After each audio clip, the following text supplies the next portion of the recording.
বলছে কোথায় বৈষ্ণব? বৈষ্ণব তো নেই, সবাই খুঁজে এসে বললেন।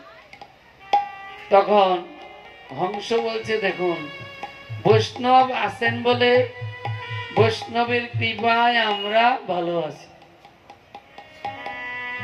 যেই পথ দিয়ে গতি করে সন্ন্যাসী, আরে দীর্ঘে 6 কোশ সমপুরী কাশী। যেখান দিয়ে সন্ন্যাসীরা যান, আরে দীর্ঘে 6 কোশ 18 কিলোমিটার সমপুরী কাশী, মানে পুরী ধাম কাশী গেলে যেই ফল লাভ হবে সেটা এখানে আজ বৈষ্ণবের কৃপায় সেই ধামটা পরিণত হয়েছে। কাশী আর এলো পুরী, রামায়ণে লেখা আছে। কোথায়? রত্নাকর দস্যুর কাহিনীতে তুলসী দাস লিখেছেন, যেই পথ দিয়ে গতি করেন সন্ন্যাসী, আরে দীর্ঘে 6 কোশ সমপুরী কাশী। তো শুনো, বৈষ্ণব আছে, আরে বৈষ্ণব আছে বলে বৈষ্ণবের কৃপা আমরা সবাই ভালো আছি। কে বলছে? হংস। তো বৈষ্ণব তো আমরা খুঁজে পাইনি। হ্যাঁ, একজন আছে যাকে আমরা মাঠের মধ্যে রেখে এসেছি, হাত পা গলে যাচ্ছে, পচা দুর্গন্ধ, উনি দেখছি মুখে খালি কৃষ্ণ নাম করেই যাচ্ছে বলে তাহলে তার শরণামৃত নিয়ে আসো। এখন তার কাছে গেলেন, গিয়ে শরণামৃত আনলেন। এই শরণামৃত এনে এখন শরণামৃত নয়, ওর মধ্যে রক্ত আর পুজ, আর চরণামৃত নেই, গামলার মধ্যে। রাজহংসের সামনে সেই শরণামৃত দিলেন। কার শরণামৃত আনলেন? ওই বৈষ্ণবের। বৈষ্ণবের কাছে কি প্রার্থনা করলেন? ঠাকুর, আপনার চরণামৃত নিতে এসেছি। বলে কি করবে? বলে আমাদের রাজার তার ব্যাধি হয়েছে।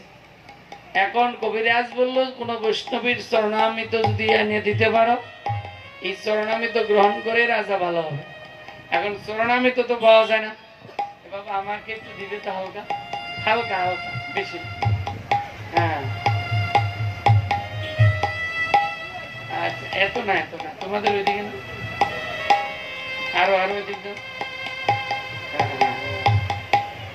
তাই আজ বললেন,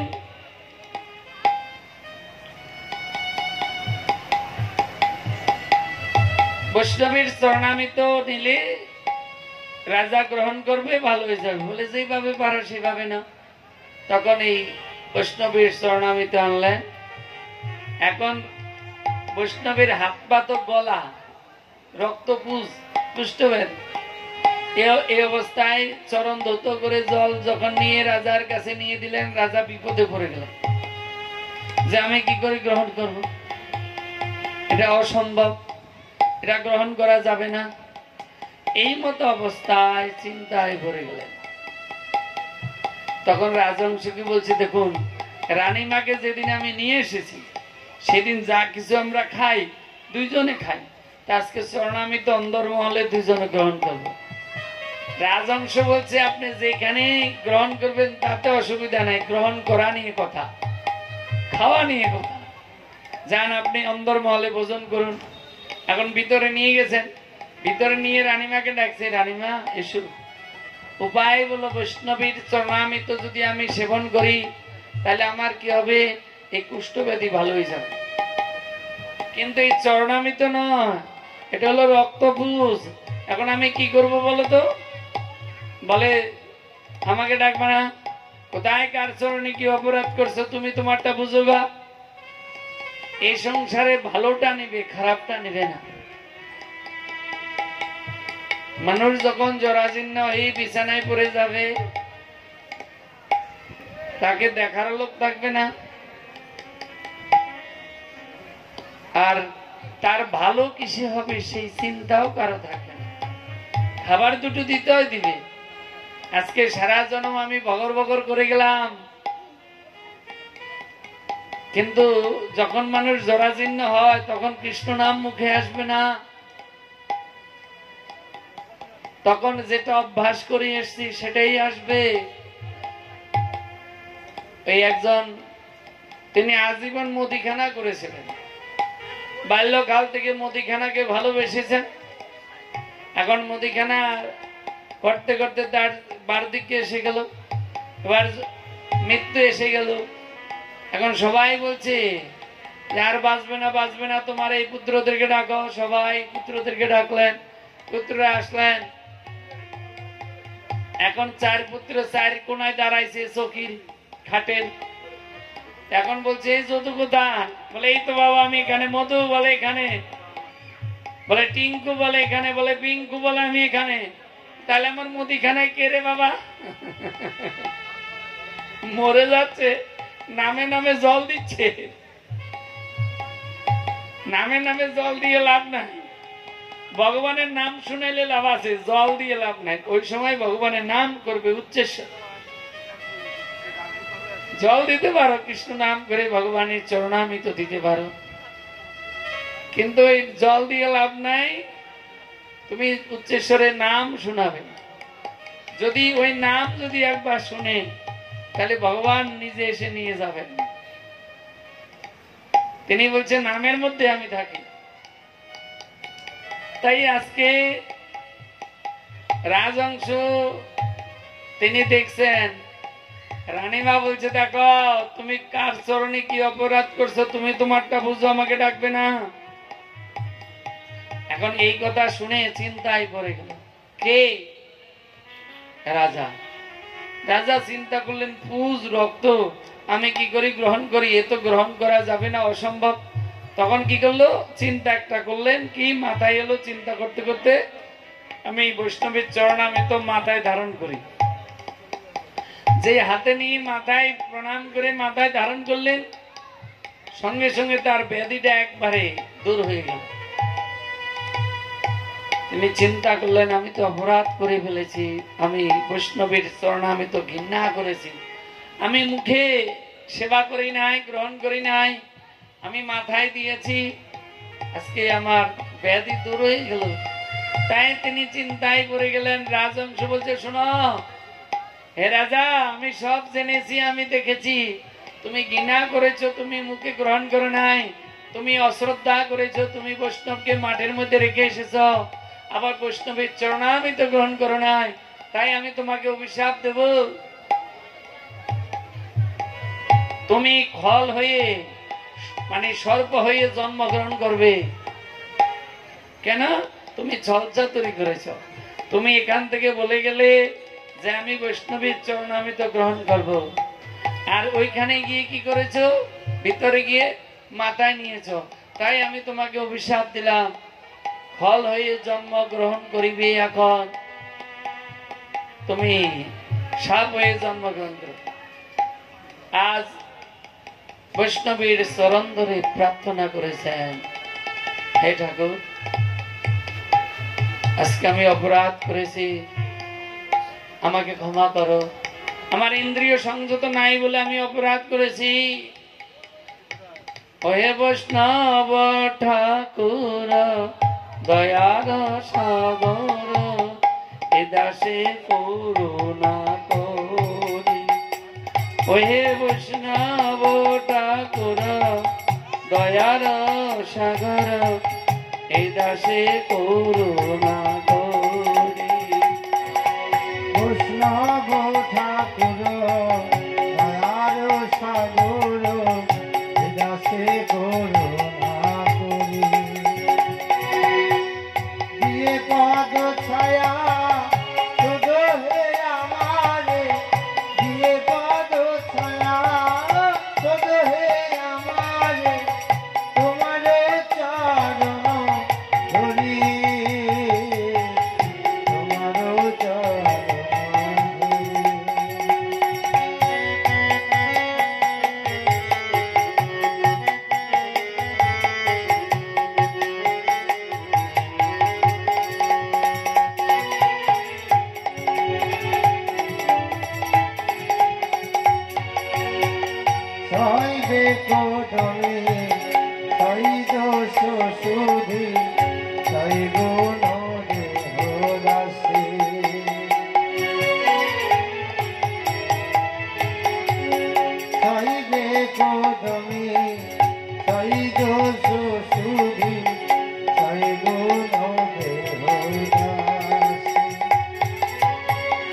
শৈশব সঙ্গে যাহো হে আমারে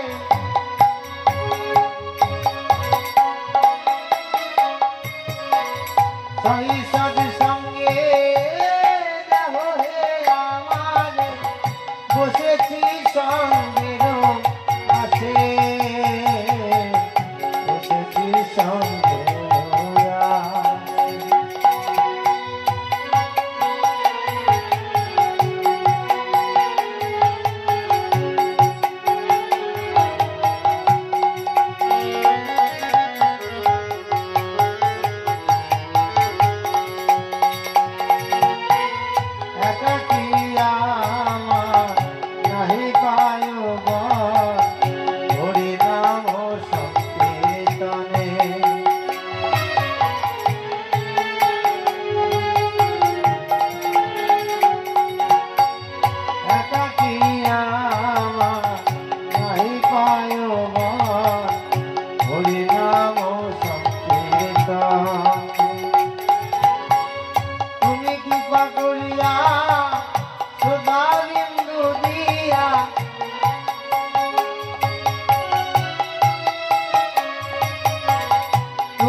আজকে প্রার্থনা করেছেন বিশ্বদর্পী রাজা, হে ঠাকুর আমি অপরাধ করেছি, তুমি কৃপা করে তোমার কৃপা দৃষ্টির দ্বারা আমাকে শোধন করে নাও। আর তোমার চরণে আমার প্রার্থনা, আমি শুনেছি বৈষ্ণবের হৃদয়ে গোবিন্দ বিশ্রাম, গোবিন্দ কহে না মম বৈষ্ণব পুরাণ। তাই তোমার চরণে আমি প্রার্থনা করছি,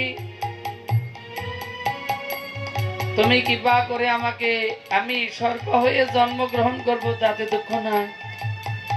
আমি কেমন ভাবে কিভাবে আমি মুক্তি পাবো? আমি মনুষ্য জন্ম ধারণ করেছি ভগবানের নাম করবার জন্য, ভগবানের সেবা করার জন্য, কিন্তু দুর্ভাগ্য আজকে আমার সর্প হতে হয়েছে। কেন? আমার ইন্দ্রিয় সংযত ছিল না বলে। আজকে বৈষ্ণবের মহিমা আমি বুঝতে পারি নাই। তাই তোমার চরণে প্রার্থনা, আমি সর্প হব, কিন্তু কেমন ভাবে কিভাবে আমি উদ্ধার হব? তখন বৈষ্ণবের দয়া হলো, বললে শোনো, তুমি সর্ব হয়ে তারপরে বৃন্দাবনে এই যমুনার মধ্যে থাকবে, আর ভগবান শ্রীকৃষ্ণ স্বয়ং ভগবান তিনি যখন এই গোচারণ লীলা করবেন তখন তোমার মাথায় নৃত্য করবে, যে তুমি বৈষ্ণবের চরণামিত তুমি মাথায় গ্রহণ করেছ। তাই বললেন কৃষ্ণ যে তোমার জীবনের, আরে কৃষ্ণ যে তোমার, কৃষ্ণ দিতে পারো তোমারও শক্তি আছে। আমি তো কাঙাল কৃষ্ণ কৃষ্ণ বলি,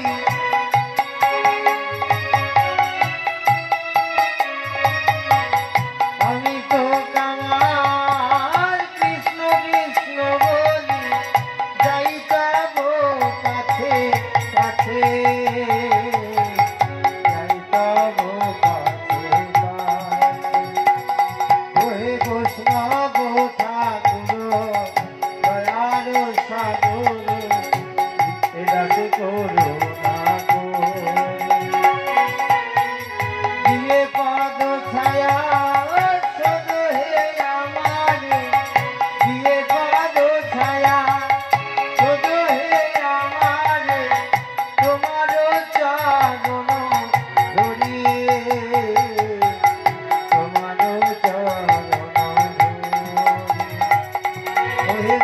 তবু ঠাকুর দয়ার সাগর দাসে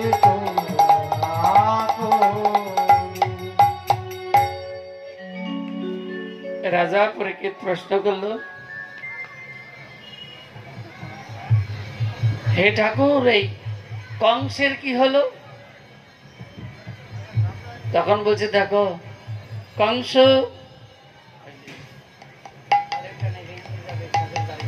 কংস তিনি দিবানিশি সবসময় খালি চিন্তা করছেন কি, তিনি শয়নে স্বপনে ভোজনে ওই যে দেবকীর অষ্টম গর্ভ, তিনি তার হাতে তার মৃত্যু হবে সেই চিন্তায় তিনি জর্জরিত।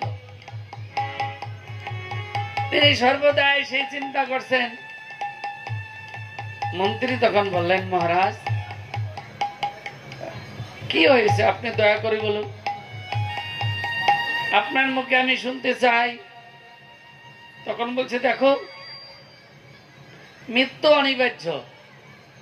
আজকে আমি জানি আমার মৃত্যুর নির্ধারণ হইয়াছে, দেবকীর অষ্টম গর্ভে যেই পুত্র আসিবে তাহার হাতেতে মরণ ঘটিবে। কংসের মন্ত্রী বললেন, না, মৃত্যু হবে না। আমাদের যে অক্রুর আছে, এই অক্রুরকে দিয়ে কৃষ্ণ বলরামকে আনতে হবে। অক্রুর নারায়ণের প্রিয় ভক্ত।